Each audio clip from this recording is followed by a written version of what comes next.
السلام عليكم. إن شاء الله دلوقتي هنبدأ أول محاضرة في الprofessionalism step 3.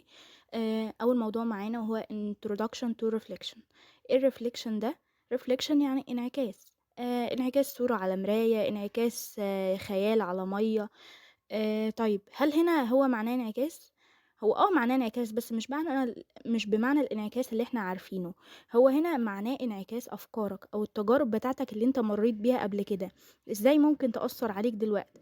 بمعنى إنك لو بصيت على حاجة أنت عملتها قبل كده ولقيتها وحشة، هتبتدي تفكر إيه اللي خلّى الحاجة دي تطلع مش كويسة، هتبُص على الحاجات الغلط اللي أنت عملتها وتبدأ تغيّرها، ولو حاجة كويسة برضه هتشوف إيه اللي أنت عملته كويس وتبتدي تطبّقه بعد كده، تمام؟ يبقى دلوقتي نقدر نعرّف الreflection إن هو thinking about and learning from the past experience to avoid things that didn't work and repeat things that did. طيب إحنا لمّا نيجي نعمل reflection بنفكّر إزاي؟ أنا باجيب حدث معيّن وأفكّر هو ليه حصل، وبعدين أفتكر أنا كنت حاسس بإيه وقتها، وكمان لو أنا كان عندي أفكار أو معتقدات غلط داخل بيها، زي مثلًا لو جينا نعمل مثال كده نreflect مثلًا على موقف دكتور في مستشفى معيّنة، كانت عنده حالة في حالة خطيرة مثلًا والممرضة قالت له هو كان عنده رأي والممرضة بتاعته كان عندها رأي تاني، فجات مثلًا الحالة ديّة ماتت، فهو لمّا جه يreflect كده على الموقف لقى نَفْسه إن هو كان حزين أوي. طَب إيه الحاجة الغلط اللي هو عاملها أو إيه الحاجة الغلط اللي هو كان داخل بيها؟ إن هو كان شايف نَفْسه إن هو أعلى من الممرضة، هو ما خدش بكلام الممرضة، هو فاكر عشان هي ممرضة وهو دكتور لأ، يبقى هو كلامه الصح، هو افتكر إن هو معصوم من الغلط، وده حاجة غلط طبعًا، تمام؟ يبقى إحنا بنفكّر في الreflection عن طريق 3 حاجات، الthoughts الأفكار بتاعتك اللي أنت داخل فيها، الfeeling مشاعرك أو برضه مشاعرك وقتها كانت إيه، والassumptions اللي هو لو كنت داخل الموقف وعندك معتقدات غلط، تمام؟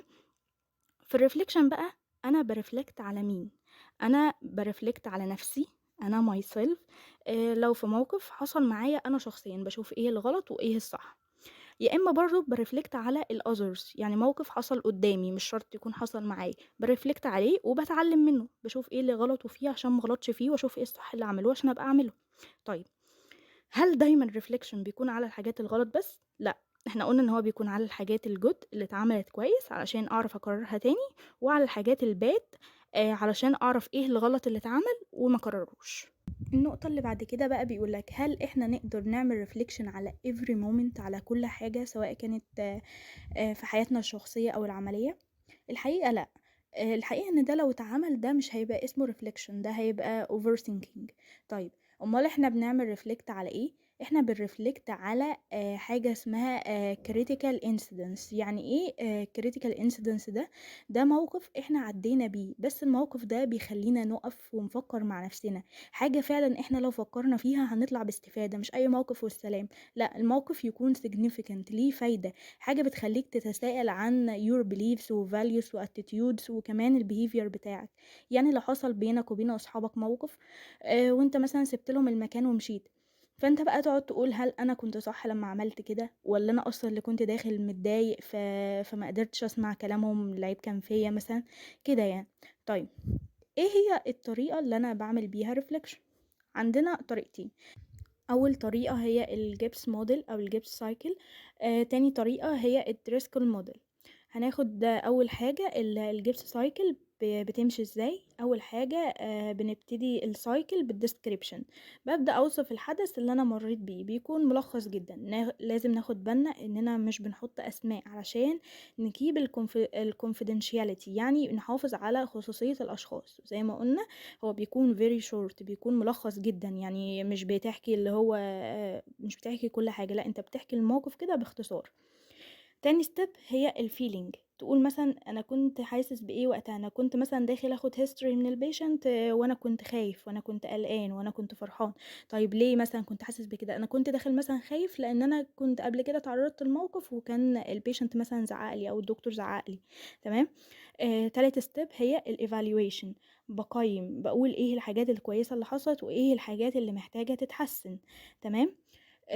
رابع step معانا الدكتور قالت اللي هي الanalysis، يعني تحليل، يعني بابدأ أحلِّل وأفسّر الحاجات اللي أنا اللي أنا عملتها، تمام.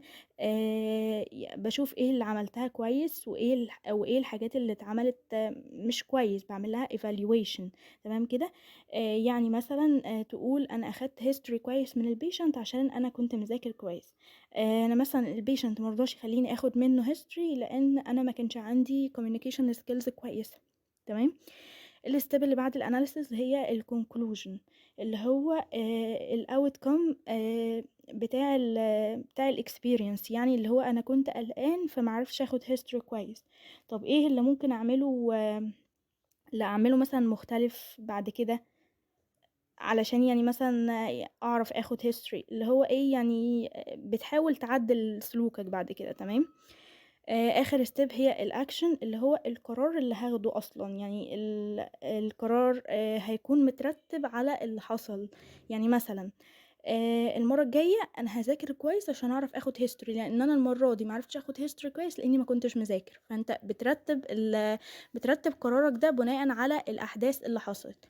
طيب، يبقى الخطوات تاني كده في الGIPS cycle: أول حاجة الdescription بتوصف الحدث، تاني حاجة الfeeling شعورك كان إيه وقتها، تالت حاجة الevaluation بتقيّم نَفْسك، رابع حاجة الanalysis، خامس حاجة الconclusion، وأخيرًا الaction plan.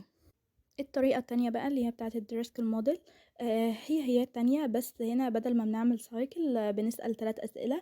ال3 أسئلة بيبقى 3 what. أول what فيهم اللي هي what was the situation، أنت بتحكي الموقف اللي هي موجودة في التاني، يعني اللي هي الdescription، بتبدأ توصف الموقف وبتوصفه باختصار زي ما قُلنا. تاني حاجة اللي هي so what، بتيجي بقى توصف إيه اللي مشى كويس، إيه اللي ما مشيش كويس، الemotions بتاعتك ساعتها كانت عاملة إيه، الfeeling، اتعلمت إيه من اللي حصل ده.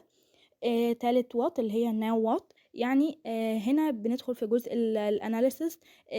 الanalysis ده اللي مشي كويس ده مشي كويس ليه، واللي ما مشيش كويس ما مشيش كويس ليه. برضه جزء الconclusion، وكمان الaction إحنا هنعمل إيه بعد كده، أو اللي حصل ده هاعمل إيه عشان ما يحصلش تاني، أو هاعمل إيه عشان يحصل بصورة أحسن. كده نكون خلّصنا. أول محاضرة كانت سهلة وخفيفة، أتمنى تكونوا استفدتم، والسلام عليكم ورحمة الله وبركاته.